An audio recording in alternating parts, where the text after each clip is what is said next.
Hi peeps, so we have a change of plan.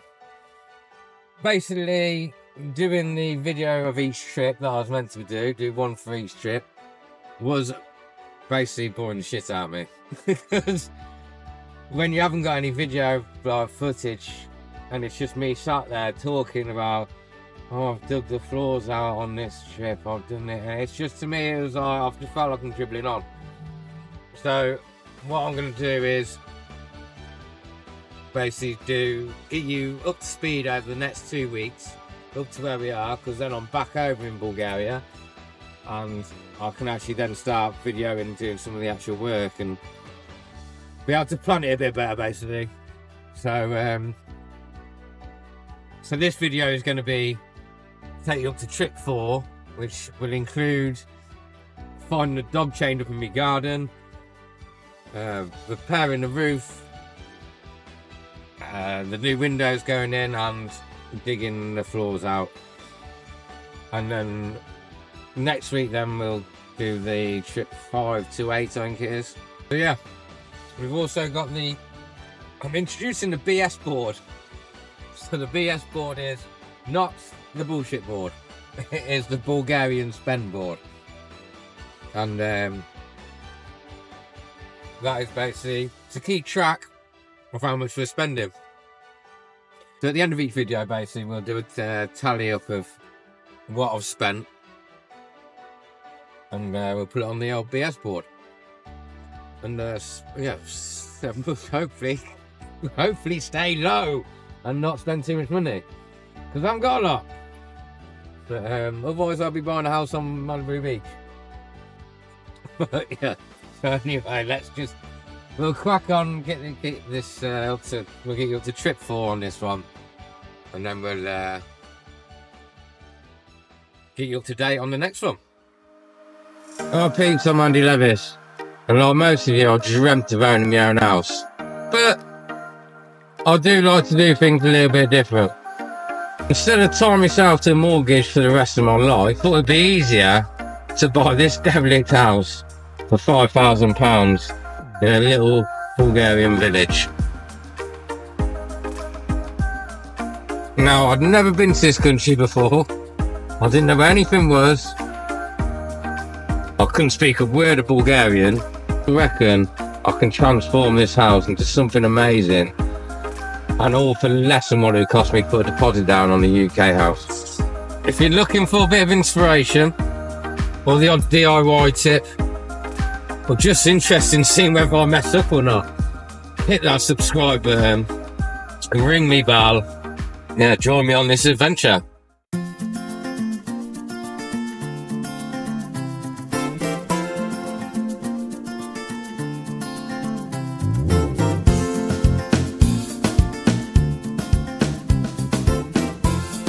So how did this little fella end up chained up in my garden?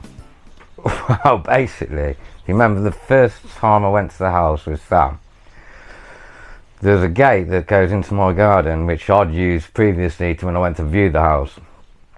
So I've gone up to this gate to get into the garden. I'm trying to bang the gate and it was like locked. I wouldn't open, pushing it, would not open. And I could just see like a nail through the top that nailed the two gates together. And I'm like, someone's nailed me gate shut. So anyway, just as I was like banging away at the gate, the neighbours turned up, and this is the first time I've met the neighbour. So he rocks up on a moped, and he's a big guy, like big geezer, and he gets off his moped and he's like saying something in Bulgarian, but like he's got one of these like growly voices. So I don't know whether he's like having a go, thinking that we're like trying to break into the house or something. So I thought I better walk over. So I walk over and I'm like trying to play the worst game of charades ever. And it was trying to explain that this is my house. And anyway, so he got the gist that it's my house. And he's like invited us into his garden. And then he's like led us past his house to the back of his garden. And then showed me a way to get into my garden. So I'm showing Sam the house and that, and then I'm just videoing the barn, And Sam's gone off for a little wander, and he's come back and he's gone, mate, you got a dog in your garden. And I was like, you what? He goes, yeah, you got a dog in your garden at the end of the garden. And I was like, huh? So I walked out and I see this dog like chained up in the corner of the garden. Thinking, what that? But I'm like a big dog person. I like dogs. So I thought, I'm going to go over, say hello. So I go over, and he was all friendly. And so anyway, I'm stroking this dog, and I thought, well, I didn't want to like unchain it because I didn't know whose dog it was, or you know what it's there for. So I thought, I'm going to have to go over to the neighbour again and have another game of charades and try and find out whose dog it is. So I did. So I went over, spoke to him, and the gist I got was basically saying it's our dog and he's got it for security. Now, for security, it's the worst dog ever for security, because where he was chained up, that was where the garden gate was. So I'm on the other side of the gate banging it and pushing it, trying to get open. He's on the other side and did not bark once, did not make a noise, did not even know he was there. So as guard dogs go, he was crap. But he was a great little dog. But anyway, so then every time I was down in the house, then I'd basically let him off the chain, let him run around the garden. And then when it comes to the second trip, he'd disappeared. But anyway, so yeah, that was how the dog appeared chained up in my garden. So anyway, let's move on to trip 2.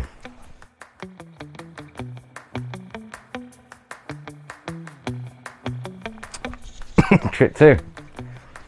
Bit shit really. Well, it was rubbish. Basically trip 2 was just dug out the floors. Can't really say much about that. Still had electric connected up. So I just dug out the floors downstairs. Spent more time chatting with the neighbour. This is it, so I discovered Google Translate then. So that made it easier to talk to the neighbour. So me and him sat down, was having a coffee, chatting through Google Translate. He said he can get a roofer and someone to get me new windows. So he arranged them to come and meet me. So the roofer guy didn't have a clue what he was saying. Well, again, speaking Bulgarian, but they was talking amongst themselves, and then he just come out of a price, and I didn't know what that was, what the price was for. I don't, is that stripping the roof or just making it watertight? I didn't know, but I agreed to it. I was like, yeah, sound, we've got to be doing some kind of work. Well, obviously, if he's a roofer, he'll know what needs doing on the roof. So yeah, so I met the window bloke. He was a real nice bloke. He measured up, gave me a price. I was happy with the price. I said yes. So we'd arranged that for the trip 3 when I'm there. The roofers didn't turn up the next day because they didn't think I was going to pay them. So that got sort of cancelled. So trip 2 was then, yeah, basically just digging out, meeting the roofer and the window bloke and organising trip 3 basically. So then, trip 3.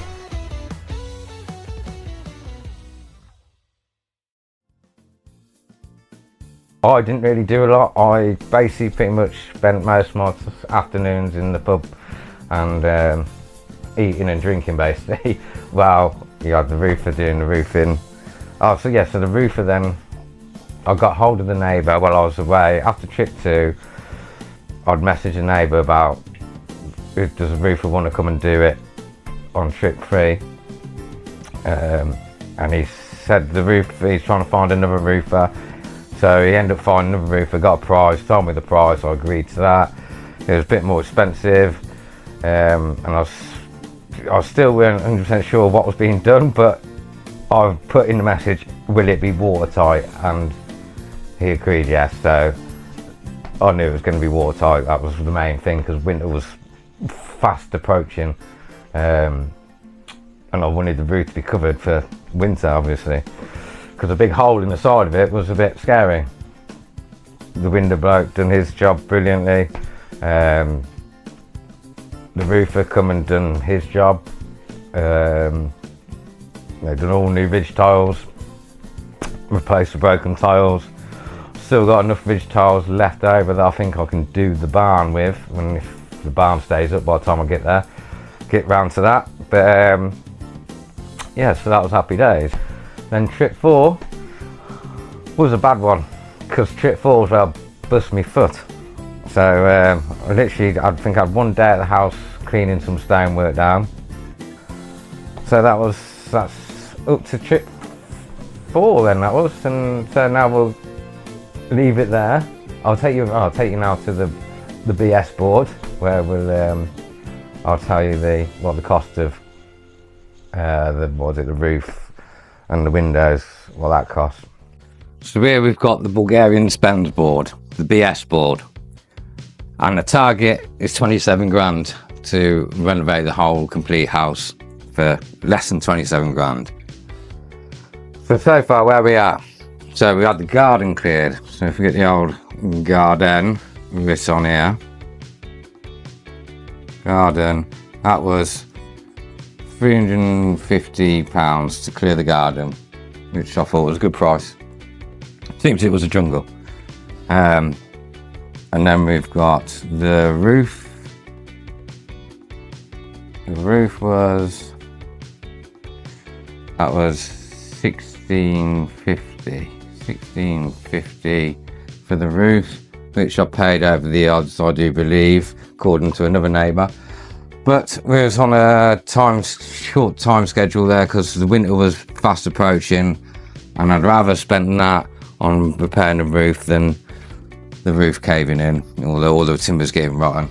So £1650, it was over the odds, but had to be done. Then we've got the windows. The windows was £1350.